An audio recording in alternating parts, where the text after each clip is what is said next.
Friends, আশা করি ভালো আছো। আমি অনেক বেশি ভালো আছি। আর বেশি ভালো আছি বলেই তোমাদের জন্য মজাদার জিনিস নিয়ে এসেছি। আজকে কোনো রেসিপি না, আজকে অন্যরকম জিনিস দেখাবো।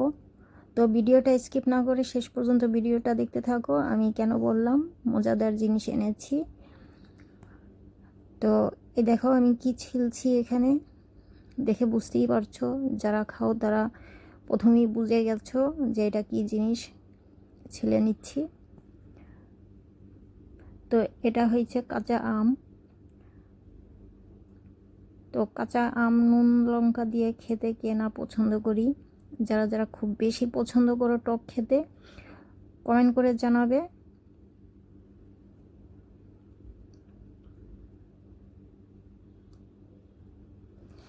অনেকে বেশি টক খেতে পছন্দ করে, অনেকে কম খায়। যারা টক খেতে পছন্দ করে না তাদেরও জিভে জল এসে যায়, এমনই জিনিস এটা। তো এটা আমি রান্না করব না, দেখতে থাকো এটা আমি কি করি। তো আমটা আমি ধুয়ে ছিলে নিয়েছি, ছিলার পরে আরেকবার ধোবো। আমের একটা কষ আছে, ওটা ধোয়ার দরকার আছে।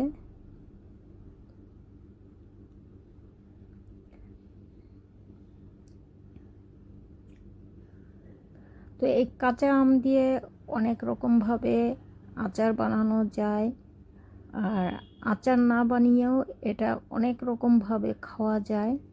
এটা কিভাবে খাওয়া যায় সেটাই আমি ভাবছি। প্রথম কেটে তো নেই, তো ছেলা হয়ে গেছে, আমি ধুয়ে নিয়েছি একবার।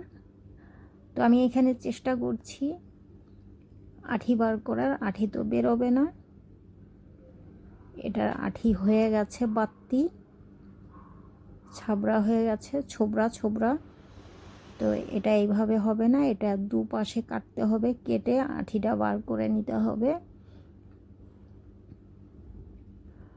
তো দুপাশ থেকে আমি এইভাবে স্লাইস করে কেটে দিচ্ছি। এখন তো কাঁচা আম পাওয়া যায় না বেশি, খুব কম। আম তো পেকে যায়। বাড়িতে কাঁচা আম আনলেও একদিন পরেই আমগুলো লাল হয়ে যায় ভেতরটা। তো আমটা আমি 3 টুকরো করেছি।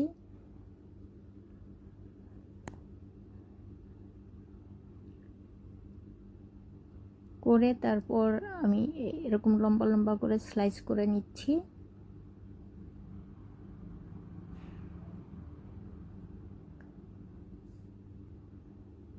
তো আমার তো কাঁচা আম নুন লঙ্কা শুনলেই জিভে জল এসে যায়। কার কার জিভে জল আসে কমেন্টস করে জানাবে।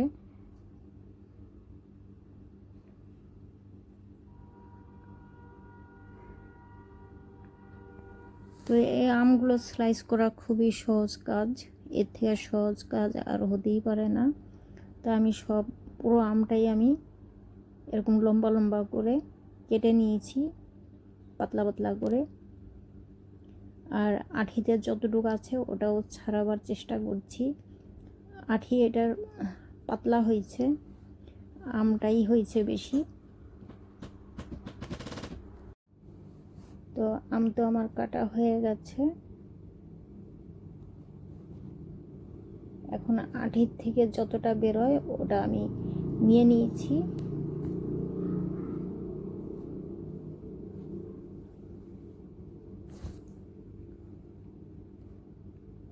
তো কেনা আম তো এমনি আমরা অনেক খাই। কেনা আম কাঁচা খেতে অতটা ভালো লাগে না, কিন্তু গাছের, নিজের গাছের বা কেউ যদি দেয় সেই আমগুলো কাঁচা খেতেই ভালো লাগে। তখন আমরা ভাবি এটা কি করে বানানো যায়। আর এটা গাছের আম।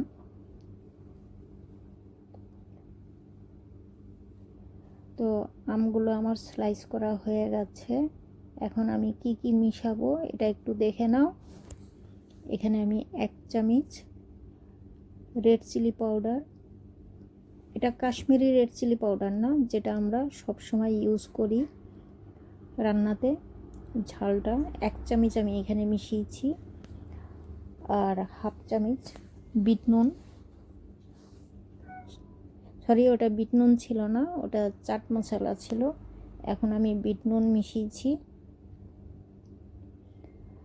আর যারা একটু বেশি টক খেতে পছন্দ করো তাদের জন্য বলছি লেবু নিয়ে নিতে পারো, লেবুর টকটাও পাওয়া যাবে আর লেবুর ফ্লেভারও আমে পাওয়া গেলে তো আরও এটা টেস্ট বেড়ে যায় দ্বিগুণ। তো এখানে আমি একটা লঙ্কা, কাঁচা লঙ্কা কেটে নিয়েছি, লেবু চিপে নিয়েছি অর্ধেকটা, হাফ টেবিল স্পুন বিট নুন, half table spoon chaat masala দিয়ে এখন আমি আর 1 চামচ লাল লঙ্কা পাউডার দিয়ে ভালো মতো করে মিশিয়ে নিলাম। এখন যেটা করব এটা একটু দেখো,